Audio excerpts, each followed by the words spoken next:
জলকামানটা আসলে বুশরা এটা নতুন করেনি, এটা আগেও এসছে, কিন্তু কৃত্রিম উপায়ে বৃষ্টি দিয়ে গরমটাকে রিডিউস করা আমি মনে করি না যে এটা আসলে কোনো একটা ফলপ্রসূ। যেহেতু আমাদের বাংলাদেশে অনেক বছর ধরে গাছ কাটার একটা প্রতিযোগিতা, আমি বলবো গাছ কাটারই প্রতিযোগিতা, কারণ কে কার চেয়ে বেশি গাছ কাটবে, কে কার চেয়ে বেশি আহ আপনার এখানে দুর্নীতি করবে, সেই কম্পিটিশনটা কিন্তু রয়ে গেছে। 30% গাছ মানে একটা বন বিভাগের প্রয়োজন আছে, বন একটা থাকতে হবে, আমাদের হুম। বনাঞ্চল থাকতে হবে বাংলাদেশে। কিন্তু আমরা যদি জরিপগুলো দেখি, আমি কোনো জায়গায় দেখছি 17%, কোনো জায়গায় দেখছি 15%, কোনো জায়গায় দেখছি 9%। আসলে এই যে পার্সেন্টেজ গুলো, সেগুলোও তো ঠিকভাবে হিসাব হচ্ছে না। এই জরিপগুলো যারা সঠিকভাবে করতে পারছে না, তাদেরকে সেই জায়গায় কেন রাখা হচ্ছে? আওয়ামী লীগ সরকার ক্ষমতায় আছে, গাছ কতটুকু লাগিয়েছে? আওয়ামী লীগ সরকার কিন্তু প্রতি বছরই গাছ রোপণ করে। কিন্তু আমার প্রশ্ন হচ্ছে, না তো আওয়ামী লীগ সরকার ফ্যাক্ট না, বিএনপিরও ফ্যাক্ট আছে, তারা তো বিরোধী দলে আছে। তারা কি মনিটরিং করতে পারছে না যে সরকারি দল কতটি গাছ লাগিয়েছে, কিংবা তারা কেন গাছ লাগাচ্ছে না? তারা কেন উদ্যোগ নিচ্ছে না যে আমি আজকে আমাদের একটা বিশেষ দিনে আমরা আজকে 15,000 গাছ লাগাবো, আমরা আজকে 10,000 গাছ লাগাবো? বিএনপিও তো সে কাজটি করতে পারে।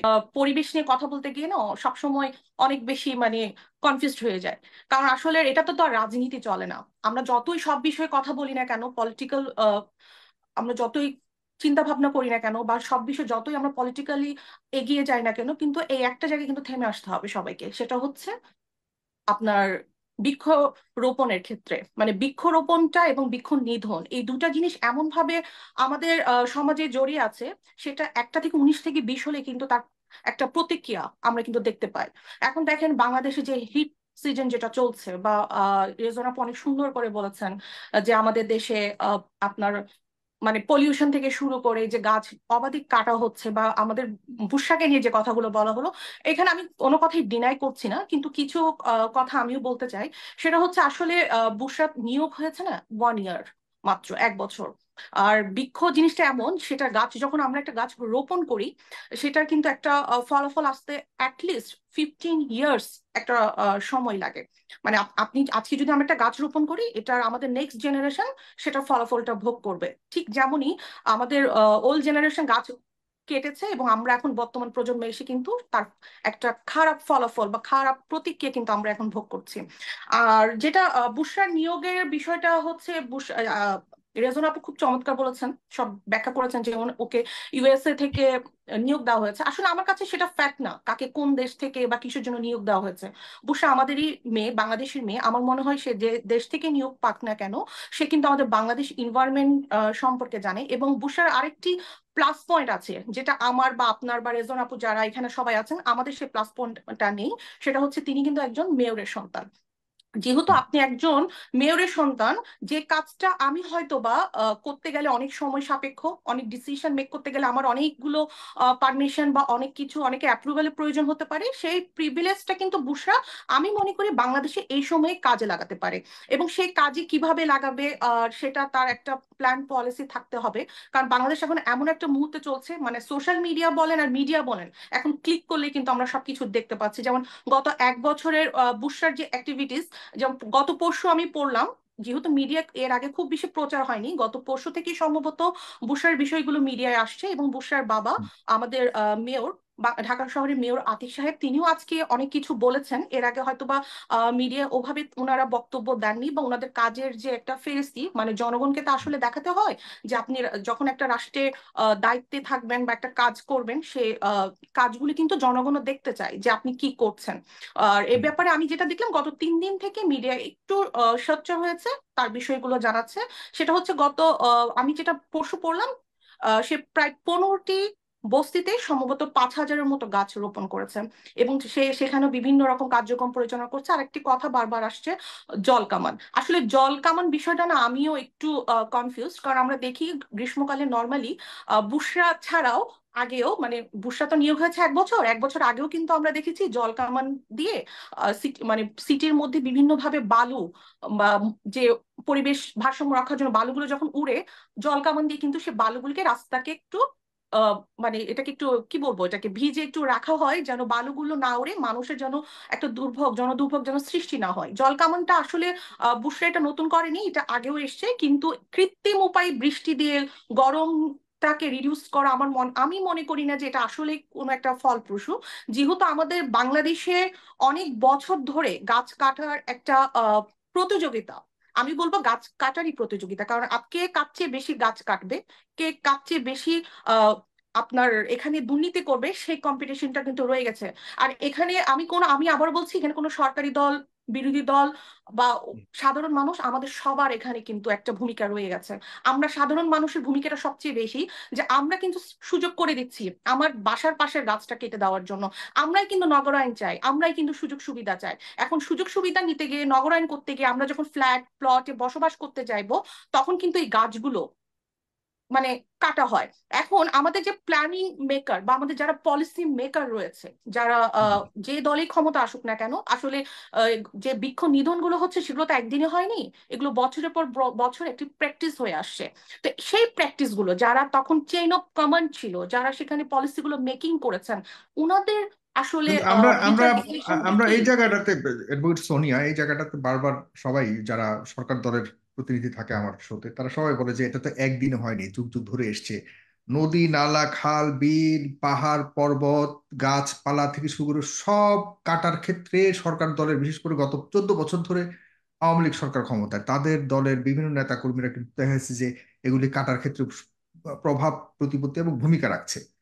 তো এই কাটা এবং পরিবেশগতভাবে ধ্বংসের এই একটা প্রভাব তো আবহাওয়ার উপরে, পরিবেশের উপরে এবং এই ঘটনাগুলির উপরে অনেক ভূমিকা রাখে। তো সেক্ষেত্রে মানে অনেক আগে কেউ করেছে আর গত 14 বছর ধরে করছে, এটা জাস্টিফিকেশন করার কোনো সুযোগ রয়েছে কিনা?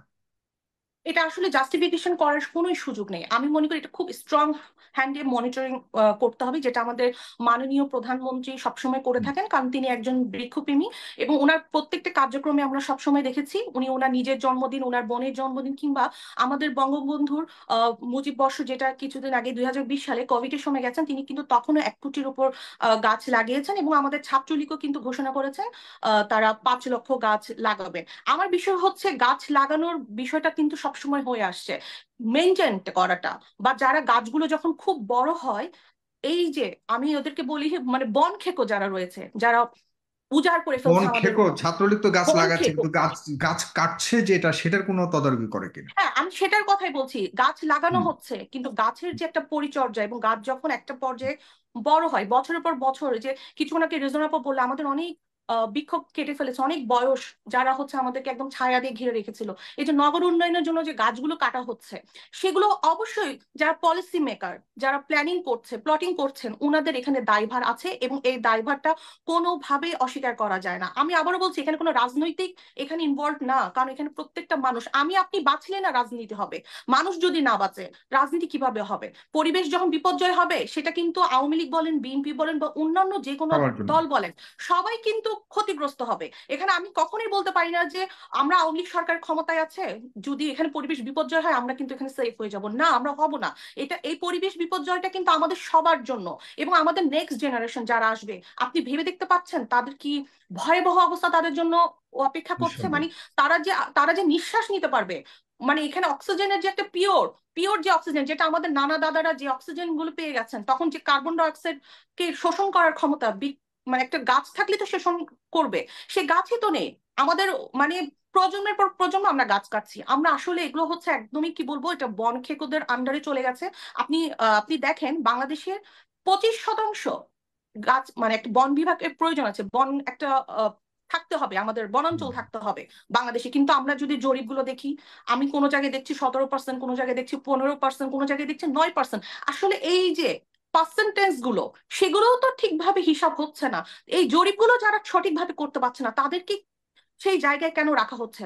সেই জরিপগুলো যারা ভুলভাল আমাদেরকে ইনফরমেশন গুলো দিচ্ছে, সরকারি ভাবে হোক বেসরকারি ভাবে হোক, যারা এই ভুল তথ্যগুলো সোশ্যাল মিডিয়া থেকে শুরু করে আমাদের সাধারণ জনগণের মাধ্যমে যারা স্প্রিড করছে, তাদের বিরুদ্ধে ব্যবস্থা নিতে হবে। এখানে আসলে সরকারের একার পক্ষে বা আমার বা আপনার একার পক্ষে কিছুই করার নেই, এখানে আমাদেরকে সমষ্টিগতভাবে করতে হবে। এখন রাজনৈতিক কথা জি। যদি আসে, যদি রাজনৈতিক কথা আপনি বলেন যে আওয়ামী লীগ সরকার ক্ষমতায় আছে, গাছ কতটুকু লাগিয়েছে? আওয়ামী লীগ সরকার কিন্তু প্রতি বছরই গাছ রোপণ করে। কিন্তু আমার প্রশ্ন হচ্ছে, কিন্তু আওয়ামী লীগ সরকার ফ্যাক্ট না, বিএনপিরও ফ্যাক্ট আছে, তারা তো বিরোধী দলে আছে, তারা কি মনিটরিং করতে পারছে না যে সরকারি দল কতটি গাছ লাগিয়েছে, কিংবা তারা কেন গাছ লাগাচ্ছে না, তারা কেন উদ্যোগ নিচ্ছে না যে আমি আজকে আমাদের একটা বিশেষ দিনে আমরা আজকে 15,000 গাছ লাগাবো, আমরা আজকে 10,000 গাছ লাগাবো। বিএনপিও তো সেই কাজটি করতে পারে, কিন্তু তারাও করছে না। তারা কিন্তু শুধু মানে সরকারি দল কি করেছে সেই হিসাবে আছে, সরকারি দল কি করেছে সেই হিসাব না করে তারা নিজেরাও গাছ লাগাক, এবং যারা এই বন বিভাগের সাথে থেকে দুর্নীতি করছে তাদেরকে নিয়েও কথা বলুক। আমি চাই বিরোধী দলের একটা স্পষ্ট মতামত, একটা স্ট্রং অপিনিয়ন থাকুক। কারণ বিরোধী দল কাদেরকে বলা হয়েছে? সরকার দল যদি কোনো কিছু একটা লুফলস থাকে, বিরোধী দলের হুম। কাজ হচ্ছে সেটা করার সমালোচনা করা। কিন্তু সবসময় বিরোধী দল কি করে? আওয়ামী লীগ এটা করেছে, আওয়ামী লীগ দুর্নীতি করেছে, আওয়ামী লীগ দেখেন আমাদের দেশে দুদক কিন্তু স্বাধীন। আমাদেরকে বলা হয়েছে বাংলাদেশ দুদক কিন্তু স্বাধীন, তাদেরকে কিন্তু স্বাধীনভাবে কাজ করতে দেওয়া হয়। কিন্তু বন বিভাগকে স্বাধীনভাবে সবচেয়ে বেশি কাজ করতে দেওয়া উচিত, তাদের কোনো বিষয় হস্তক্ষেপ করা উচিত না। আপনি আমাদের সুপ্রিম কোর্টে দেখেন, মাননীয় সুপ্রিম কোর্টে কিন্তু প্রায় দেখা যায় আমাদের এখানে পিআইএল হয়। জি। পিআইএল গুলো হয়, ধরেন একটা বনাঞ্চল ধ্বংস করা হচ্ছে, তাদের বিরুদ্ধে পিআইএল জনস্বার্থে একটা আর কি। হলো, একটা রিট হলো। হ্যাঁ, সেই রিটটা বিভিন্ন মাধ্যমে, যে কিছুদিন আগে আমি একটা রিট উপস্থিত ছিলাম, সেখানে দেখলাম আমাদের শ্রদ্ধেয় সিনিয়র মঞ্জুর মোর্শেদ স্যার তিনি একটা পিআইএল করেছেন, পাবলিক ইন্টারেস্ট লিটিগেশন। সেই পিআইএল এ তিনি পাহাড়ের একটি জনপদ যেখানে কাপ্তাই লেক ভরাট হয়ে যাচ্ছে, কাপ্তাই লেকের মধ্যে আপনার ঘর বাড়ি হচ্ছে, সেখানে প্রচুর বনাঞ্চল ছিল। কারণ আমরা সবাই জানি বাংলাদেশের পাহাড়ি অঞ্চল, সেগুলোতে একটা বনাঞ্চলের ভালো পরিমাণে, সেখানে আমাদের পুরো বাংলাদেশকে কিন্তু সার্ভাইভ করায়। সেই হুম। বনাঞ্চল কেটে ফেলা হচ্ছে, সেখানে এই যে সেগুনের ব্যবসা, এই যে আসবাবপত্র তৈরি হয়, সেখান থেকে যে আসবাবপত্রগুলো বের হয়ে আসছে, একটা বন বিভাগ, বাংলাদেশ বন বিভাগ কিন্তু ছোট্ট কোনো একটা বিভাগ না, এটা একটা বৃহৎ একটি বিভাগ। গভর্নমেন্ট কিন্তু প্রতি বছর তাদেরকে বিপুল পরিমাণ অর্থ দিয়ে তাদেরকে লোক নিয়োগ করেছে, জনবল নিয়োগ হয়ে আছে, সে বনকে সংরক্ষণের জন্য তারা দায়িত্বে আছে। কিন্তু দেখেন বন কোথায় সংরক্ষিত হয়ে আছে? তারা পাচার করে দিচ্ছে বিভিন্ন মাধ্যমে। যেমন আমি যতটুকু জানি, পাহাড়ে একটি কাঠ যখন পাচার করতে হয়, সেখানে মানে মানে বাংলাদেশে অন্য জায়গায় সাপ্লাই করতে হয়, তখন বিভিন্ন ভাবে পারমিশন লাগে, জেলা পরিষদের পারমিশন লাগে, জেলা প্রশাসক মানে ডিসি সাহেবের পারমিশন লাগে, সেখানে বিভিন্ন ভাবে আর্মি বা পুলিশ যারা আছে সবার থেকে পারমিশন নিয়ে কিন্তু আপনার বাংলাদেশে সেই রপ্তানিগুলো হয়ে থাকে, যেগুলো কাঠ। কিন্তু চোরা কারবারি কিংবা পাচার যারা করে তাদের কার্যক্রম দেখবেন, তারা কিন্তু পারমিশন ছাড়া রাতের আধারে শুধুমাত্র কিছু টাকা পয়সা দুর্নীতি ঘুষ দিয়ে তারা কিন্তু বের হয়ে যাচ্ছে। এই যে এইভাবে পাচারগুলো হচ্ছে, সেগুলো রোধ করবে কারা? মাননীয় বিদ্যুৎ করবে। প্রধানমন্ত্রীর পক্ষে তো সম্ভব না প্রত্যেকটি জায়গায় গিয়ে উনি বসে বসে মনিটরিং করবে। উনি তো মনিটরিং করার জন্য নিয়োগ কিন্তু করেছেন, তার তিনি কিন্তু তার ডিপ্লয়েড যে প্রত্যেক বছর প্রশাসনিক নিয়োগ করেছেন। প্রশাসনিক প্রশাসনিক যে চেইন রয়েছে তাদের একটা বড় ফেইলিউর, তাহলে তা সেই দায়িত্ব তাকেই নিতে অবশ্যই হবে। প্রশাসনিক আমি ফেলিয়ার আছে। সেই আপনি যখন দায়িত্ব তাকেই নিতে হবে, এটাই স্বাভাবিক।